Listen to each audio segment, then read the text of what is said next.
ಈ ಮೂಲಕ ಹೇಳುವುದೇನೆಂದರೆ ಸ್ವಲ್ಪ ಕಿವಿಗೆ ಇಯರ್ಫೋನ್ ಹಾಕಿದ್ರೆ ಒಳ್ಳೇದು, ಉತ್ತಮ ಅಂತ ಅನಿಸುತ್ತದೆ.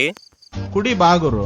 ಕೆಲವರು ಕುಡಿದ್ಮೇಲೆ ಗಂಡಸರಾಗ್ತಾರೆ, ಕೆಲವರು ತಾನು ಗಂಡಸು ಅಂತ ತೋರ್ಸ್ಕೊಳಕ್ ಕುಡಿತಾರೆ. ನಾನು 2 ಕ್ಯಾಟಗರಿ. ಅದನ್ನ ಯಾಕೋ ಹೇಳಕ್ ಒಳ್ಳೆ ಮೂಲಕ ಸೊಂಡಿಲಿ ತರ ಮಾಡ್ಕೊಂಡ್ ಕುಂತಿದ್ಯಾ. ನೀನು 2 ಕ್ಯಾಟಗರಿನೂ ಅಲ್ಲ ಅಂತ ನನಗೂ ಚೆನ್ನಾಗಿ ಗೊತ್ತಾಗುತ್ತೆ. ಯಾಕೆ ಗೊತ್ತಾ, ನೀನ್ ಗಂಡಸಾಗಿರೋ ತಾನೆ ನೀನ್ ಗಂಡಸು ಅಂತ ಪ್ರೂವ್ ಮಾಡ್ಕೊಳಕ್ಕೆ ಸಾಧ್ಯ ಆಗಿರೋದು.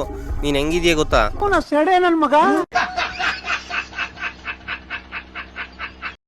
ನೋಡ್ ಗುರು, ನಿಜವಾಗ್ಲು ನಾನು ಕರೆಕ್ಟಾಗಿ ಮಾಡಿಲ್ಲ ಅಂತ ನಿಜವಾಗ್ಲು ಎಲ್ಲರೂ ಬೈತಾ ಇದ್ದಾರೆ ಗುರು. ನಿಜವಾಗ್ಲು ನನ್ನ ಐಡಿ ಯಾರು ಫಾಲೋ ಮಾಡ್ತಾ ಇಲ್ಲ ಗುರು. ಏನ್ ಮಾಡೋದು ಅರ್ಥ ಆಗ್ತಿಲ್ಲ ಗುರು. ನಿಜವಾಗ್ಲು ನಾನು ಸತ್ತೋಗ್ಬೇಕು ಅನ್ಸ್ತೈತೆ. ಸತ್ತೋಗ್ಬಿಡು ಲೇ. ನೀನ್ ಬೇಕು ನನ್ ಮಗನೇ, ನೀನ್ ಬದುಕಿದ್ ಯಾರ ತಾನೇ ಉದ್ಧಾರ ಮಾಡ್ತೀಯ? ನಿನ್ ಮಕ್ ಮಣ್ಣಾಕ ಹೋಗ್ಲಿ. ಈ ಕೆಟ್ಟ ಮುಖಕ್ಕೆ ಒಂದ್ ಹುಡ್ಗಿನೂ ಬಿದ್ದಿಲ್ಲ ಅಂತ ಬೇಜಾರ. ಅದಕ್ಕೆ ಯಾಕೆ ಟೆನ್ಷನ್ ತಣ್ಣಕ್ ಹೋಗ್ತೀಯ? ನಿನಗೋಸ್ಕರ ಅಂತ ನಮ್ ಕಡೆಯಿಂದ ಒಂದು ಹೊಸ ಹುಡುಗಿ ಹುಡುಕಿದೀವಿ ನೋಡು. ಹುಡುಗಿ ಮಾತ್ರ ಸಖತ್ತಾಗೋಳೆ, ಬೆಂಕಿ ಗಿಚ್ಚಿ ಗಿಲ್ಕಿಲಿ. ಯಾರಾದ್ರೂ ನಮ್ನು ಪಟಾಯಿಸ್ಕೊಳ್ಳಿ. ಅಜ್ಜಿ ನಿನ್ನಂತವ್ರು ಸಿಕ್ಕಿಲ್ಲ ಅಂತ ಹೇಳಿ ನಮ್ಮ ಹುಡುಗ ಅಲ್ಲೇ ಸೂಸೈಡ್ ಮಾಡ್ಕೊಂಡು ಸತ್ತೋಗ್ತೀನಿ ಅಂತ ಡಿಸೈಡ್ ಮಾಡ್ಕೊಂತವನಿ. ನೋಡು ಲೇ, ನೋಡೋ ಇದಕ್ಕಿಂತ ಒಳ್ಳೆ ಹುಡುಗಿ ಬೇಕೇನ ನಿಂಗೆ?